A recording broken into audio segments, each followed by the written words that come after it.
gotta take care of these lips. You know how they get dry sometimes, especially here in Colorado. So I had this dream, right? This dream was weird, okay?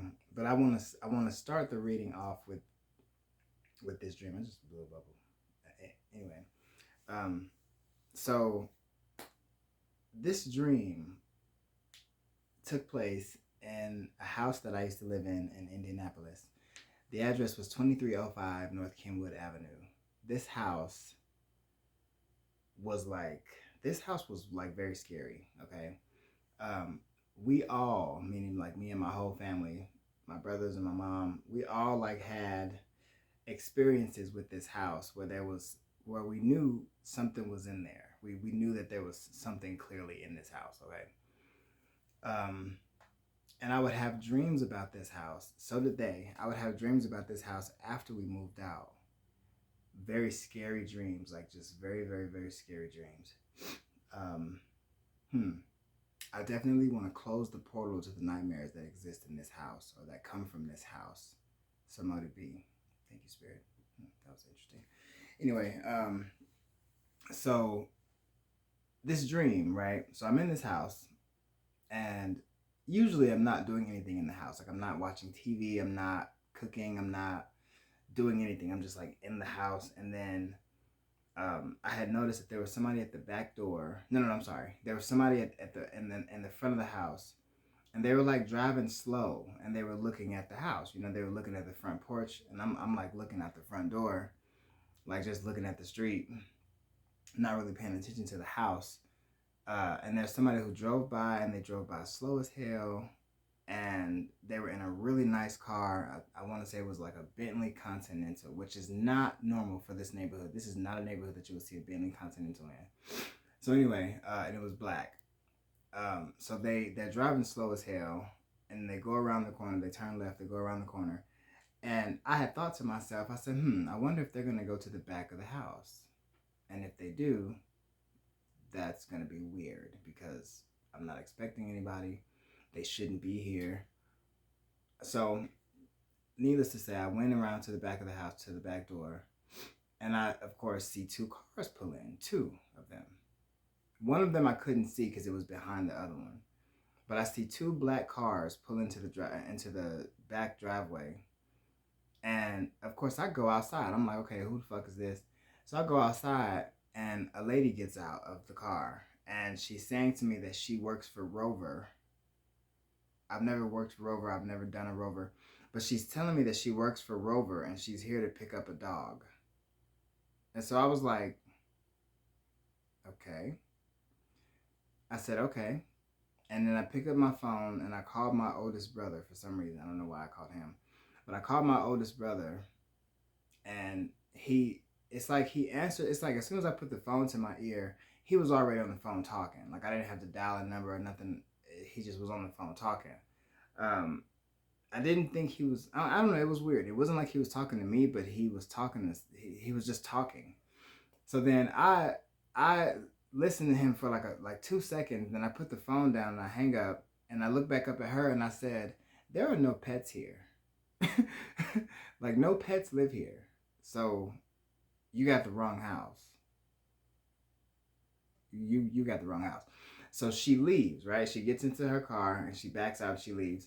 And then I go back into the house and I walk through the kitchen, down the side hallway, into the first living room or into the second living room. And then I see through that living room to the other living room because there was like 2 living rooms in this house. I see through that living room into the other living room that the front door is still open, like wide open. So I'm like, oh shit, like what the fuck? How did I leave the door open or you know, like, did anybody come in? Like, oh, you know, it was a dizzying jolt for a moment. You know, the dream almost turned into a nightmare, but it didn't, thankfully. The sunlight was coming into the house from the front door being open, but I look outside and there's a black car. There's a black Cadillac. It was a 4-door Cadillac DeVille.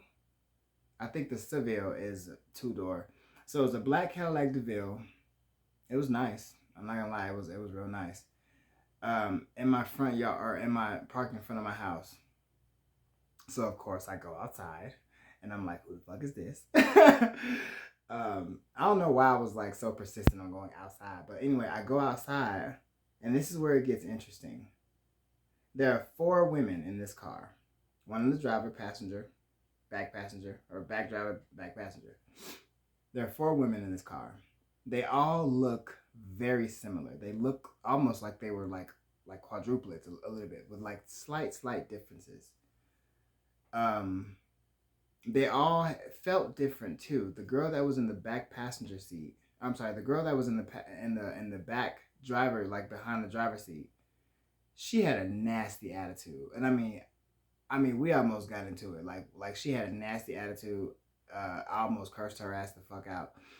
But I can't remember the conversation I had with her specifically. I just remember her. She was saying something, and I was just like, what the fuck? Because I'm like, what are y'all doing here? Like, what are you doing? Why are you parked pretty much in my yard? And the girl who was in the back passenger seat, she had green eyes, and she was not as bold as the others.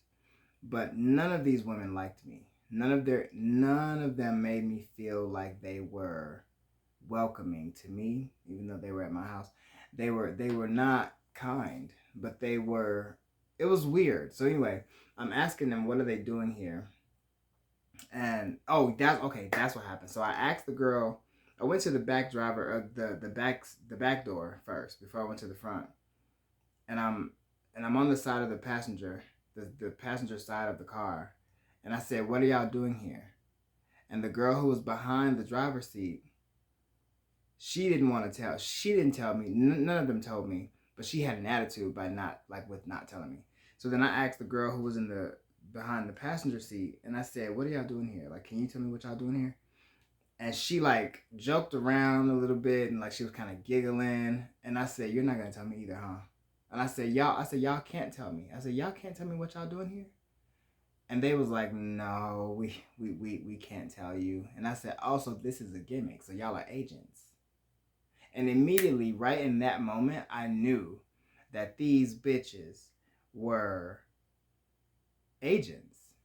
They probably they probably live a real life in this existence, in this 3D existence, and they are, I don't know, siphoning energy somehow.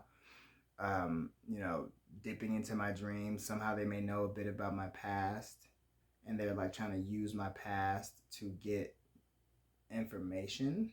I don't know. They didn't get no information from me though, because just like how they were telling me they're not allowed to tell me why they were here, I was like, well, this is bullshit. I see who y'all are. I'm gonna go back in the house now. So I go back in the house, and I thought to myself, I should have said more. So I go back outside. This is a real dream, y'all. I go back outside. These girls are still here. They're laughing. They're having a good time, okay, in this car or whatever. They got all the windows down. I don't know what that's about. But they are having a good time. And so I go to the girl who was in the passenger seat, and I noticed that she had blue eyes and she looked just like the other girls. The girl who was who was behind the passenger seat, so the back passenger seat, she had green eyes, and I said to her, "You are jealous of your friends, aren't you?" I said, "You secretly don't like them, huh?" And I said, "They don't know that, do they?" And I was like, "Well, they know it now." And then I left. I turned around and I went back. I went in the house, and that was the dream.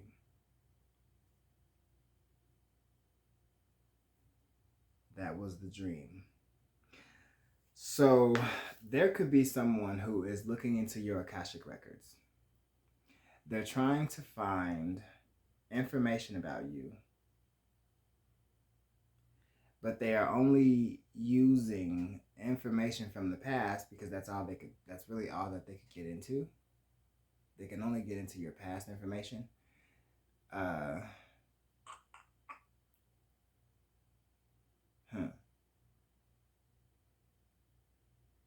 These women never entered the house. I know that. They never entered my house, the house that I was in.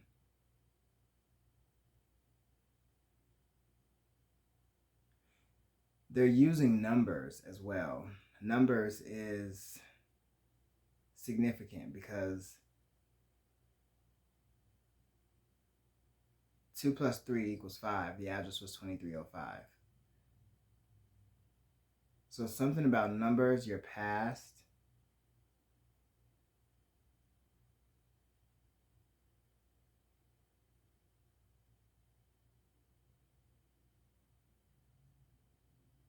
Very interesting.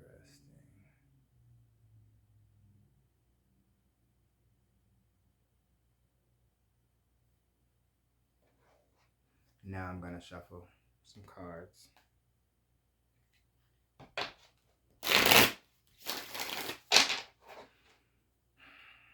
Dear Holy Spirit, whatever this is about, whoever these people are, even if it's one person with 4 personalities, okay, whatever this is about, I definitely appreciate your assistance and your protection and keeping these energies very, very far away from me. Very far away from me, very far away from those I care about. Hell no. Y'all finna flip out when y'all see what just fell out. Y'all gonna flip out when y'all see what just flipped out. What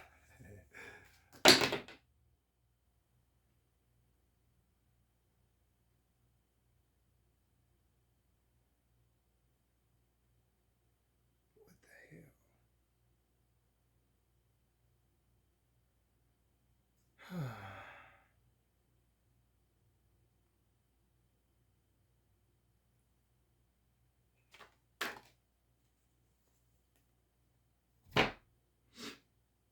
That's a lot of cards.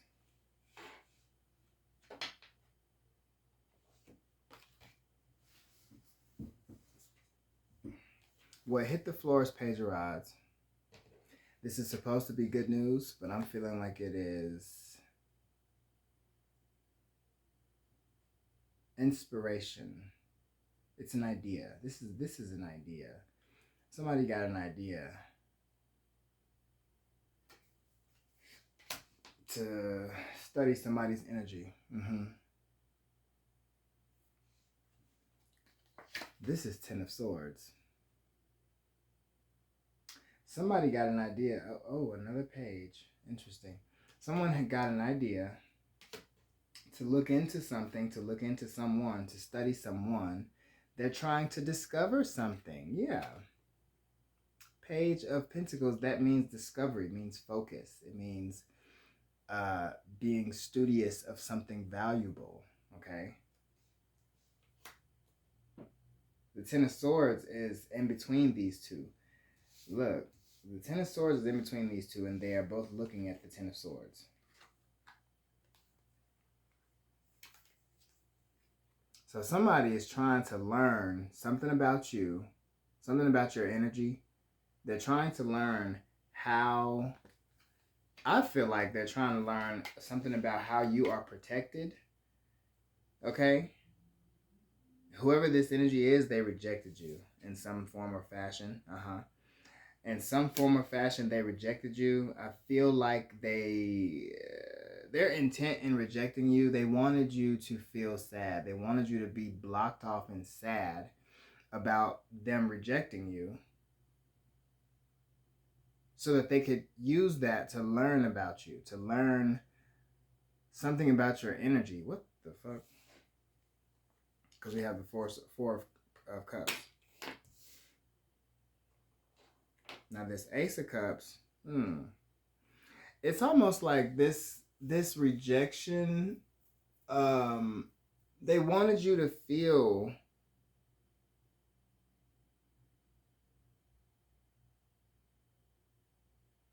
like it's like your emotions were decreasing, or like there would be reason for you to become depressed, because it's going from 5 of Cups to 4 of Cups.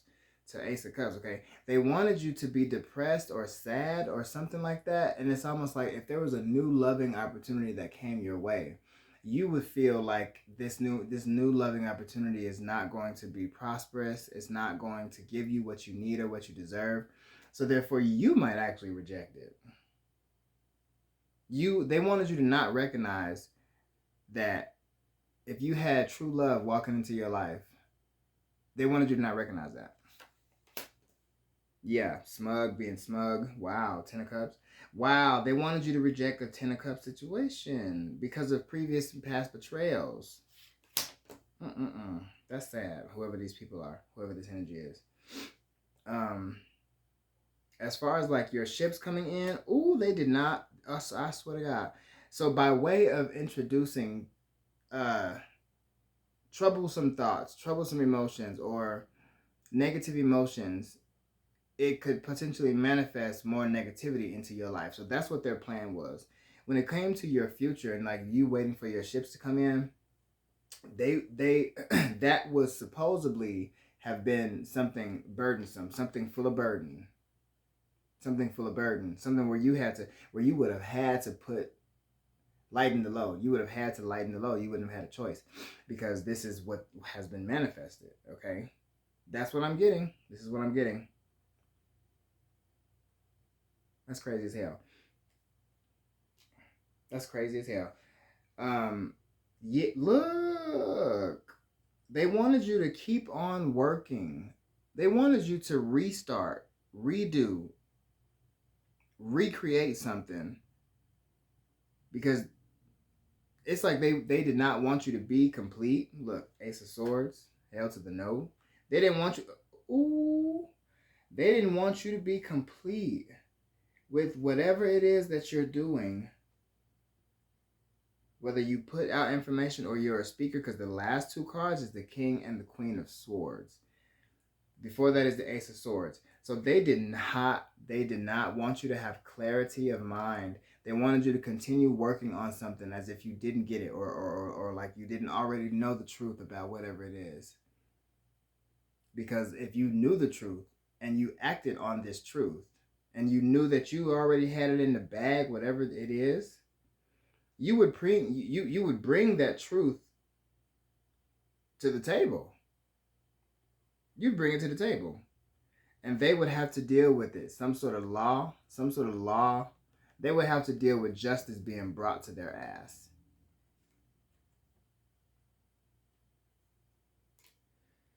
They would have to deal with justice being brought to their asses.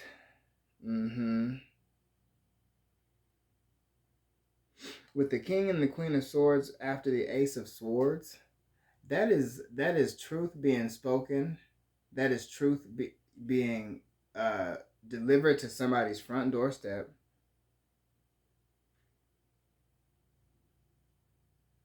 And it's truth that you already know that this is true, but you may allow them to speak their truth to see how much truth they're going to give you or something like that.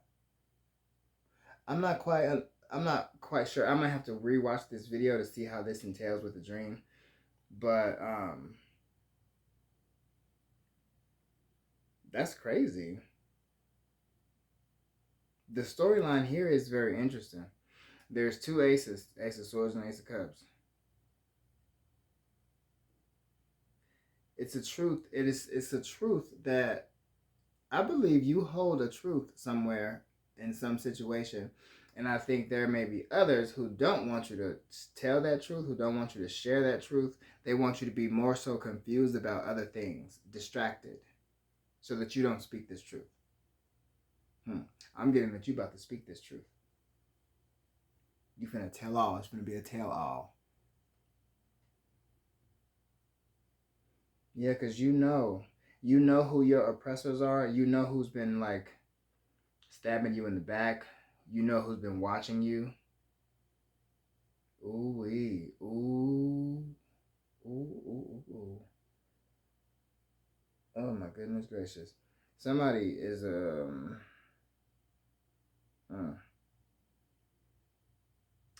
Somebody's family is not doing the right thing.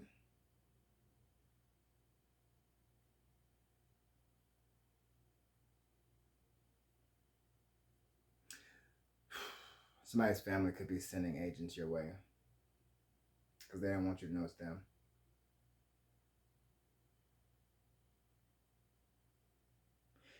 That's not the first dream that I've had of agents coming my way. I have had dreams like that multiple times. And I feel like every single time I shut their ass down. Every time. Every time I have dreams of people who I don't know, who are in my environment, who are fucking with me or trying to, I always do something to like get their attention to like shut them up. Like there was this one dream that I had where there was three people. I didn't know neither one of them. It was two guys and one girl. And one of them was wearing a black t-shirt of mine. And I walked up to him and I said, "Are you fucking stupid?" I said, "Give me my goddamn shirt right now or you finna have problems, like serious problems." And so he like went around this building or this corner, went to a bathroom, took the shirt off and came back out. I guess he didn't want nobody to see him taking the shirt off. I don't know. But he gave me my shirt back, okay? He gave me my damn shirt back. And that's why I started wearing all black a lot of the time because it was like a protection energy. But then I had to, bring it out with some color as well. But anyway, yeah. So if anybody is sending you energy, sending you people to spy on you, sending you people to like, just look at you to study you, I'm going to burn this bay leaf that says Lord Ganesh on it, so that we can remove these obstacles from your path, remove these people, okay? Remove them from obstructing your vision from what the fuck is really going on. Um, yeah, that's what we're gonna do. Hmm. I find satisfaction in that.